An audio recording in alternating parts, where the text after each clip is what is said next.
Bonjour, nous sommes le jeudi 28 juin 2018 et je vous propose la situation des cultures de cette semaine. Alors pour les céréales, les blés, les orges, on est au stade pâteux largement dépassé, même en secteur tardif. Donc finalement aujourd'hui, les céréales sont à l'abri de tout accident vis-à-vis des maladies ou des prédateurs. Au niveau des maïs, les premiers vols de pyrale ont été piégés dans le département. On a deux zones sur lesquelles on a des pyrales qui volent actuellement. Donc le Lannoy, c'est traditionnel, et puis la vallée de l'Oise, un secteur de Chauny, Coucy-le-Château.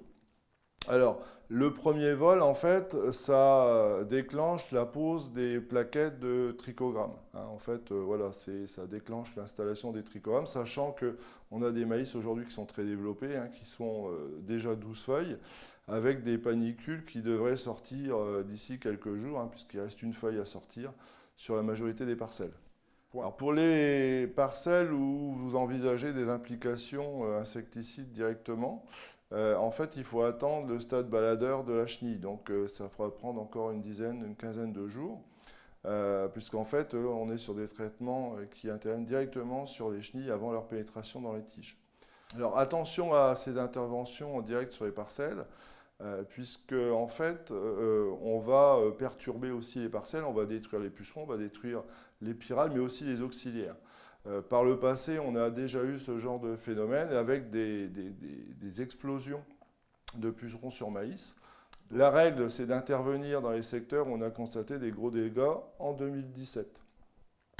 Finalement, ça concerne la vallée de l'Aisne, la vallée de la Marne, la vallée de l'Oise et puis la vallée de la Serre jusque Marle.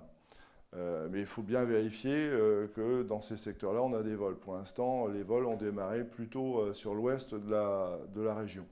Alors d'une façon générale, il faut privilégier la lutte par trichogramme, qui est de toute façon la plus efficace et aussi la moins embêtante vis-à-vis de ces pucerons. Pour les protéagineux, au niveau des pois de printemps, aujourd'hui, on est au stade limite d'avortement dépassé dans une majorité de parcelles. Alors, le stade limite d'avortement, c'est lorsque les grains les plus petits ont atteint 5 mm de diamètre.